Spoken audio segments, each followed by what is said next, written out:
आपको पंचतंत्र की एक और नई कहानी सुनाऊंगी जिसका नाम है भूतिया पेड़। किसी जंगल में सभी जानवर मिलजुल कर रहते थे। उसी जंगल में एक बहुत घना पेड़ भी था। सभी जानवर उस पेड़ से दूर ही रहते थे क्योंकि उन सब का मानना था कि उस पेड़ पर भूत रहता है। एक दिन जंगल में भालू आया और वह रहने के लिए जगह ढूंढने लगा। मैं इस जंगल में तो आ गया, मगर अपनी गुफा कहाँ बनाऊं? तभी भालू को वो भूतिया पेड़ दिखता है। यह जगह थोड़ी डरावनी लगती है, पर यहाँ शांति बहुत है। मुझे अपनी गुफा यही बनानी चाहिए। भालू उस पेड़ के नीचे पहुँचता ही है कि तभी वहाँ बंदर और हाथी आ जाते हैं और भालू को वहाँ अकेला देखकर बंदर बोलता है, अरे भालू भाई, तुम यहाँ अकेले क्या कर रहे हो? मैं यहाँ रहने के लिए गुफा बना रहा हूँ। भालू भाई, तुम यहाँ अपनी गुफा नहीं बना सकते। यह जगह सुरक्षित नहीं है। सुरक्षित नहीं है? तुम कहना क्या चाहते हो?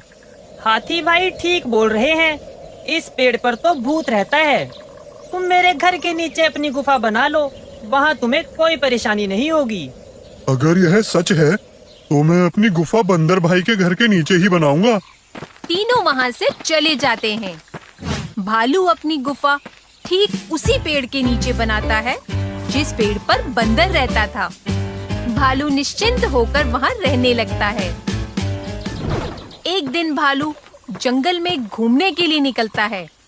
घूमते घूमते वो उसी पेड़ के नीचे जा पहुँचता है।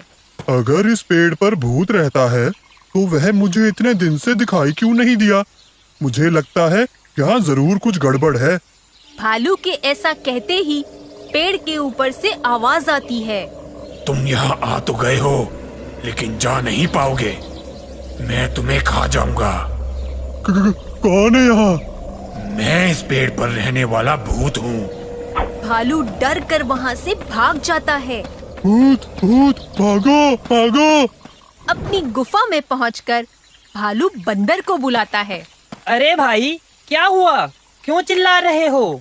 बंदर भाई, मैंने अभी भूत देखा, वही उस पेड़ के नीचे। क्या भूत? मैंने तुम्हें वहाँ अकेले जाने से मना किया था। तुम अभी इस जंगल में नए हो और वो भूत तो बहुत खतरनाक है। उसने पहले भी कई जानवरों को नुकसान पहुँचाया है। मुझे तुम्हारी बात मान लेनी चाहिए थी। आज के बाद मैं कभी भी वहाँ अकेला नहीं जाऊंगा। भालू अब उस पेड़ के पास कभी अकेला नहीं जाता था। एक दिन भालू को जंगल में एक गोरिल्ला दिखता है। लगता है यह गोरिल्ला जंगल में नया आया है, वरना आज से पहले तो मैंने इसे कभी नहीं देखा। भालू उसके पीछे चल पड़ता है। कुछ दूर जाने के बाद भालू देखता है कि गोरिल्ला उसी पेड़ पर चढ़ जाता है जिस पेड़ पर भूत रहता है। ये देखकर भालू बंदर के पास जाता है। बंदर भाई, मैंने अभी अभी ये गोरिल्ले को भूत वाले पेड़ पर चढ़ते हुए देखा। शायद वह इस जंगल में नया है।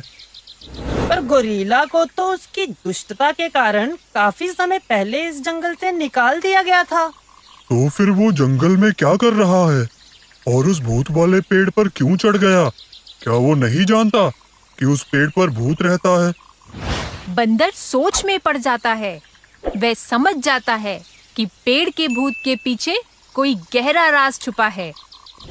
बंदर रात को भूतिया पेड़ के पास ही एक पेड़ पर चढ़कर छुपकर चिल्लाता है, अरे वाह, बहुत दिनों के बाद किसी गोरीले की खुशबू आ रही है।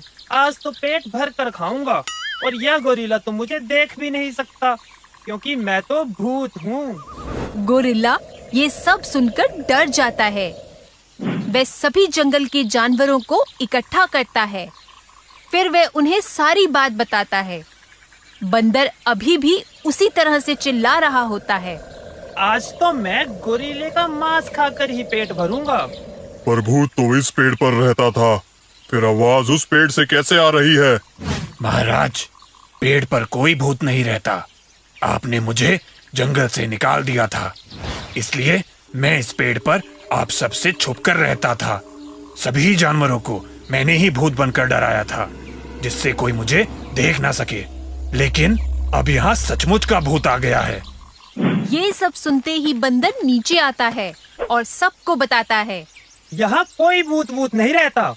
पेड़ पर रहने वाले भूत का सच सामने लाने के लिए ही मैं भूत बनकर इसे डरा रहा था, ठीक वैसे ही जैसे इसने हम सबको डराया था। गोरिल्ले का झूठ पकड़ा जाता है और उसे जंगल से बाहर निकाल दिया जाता है।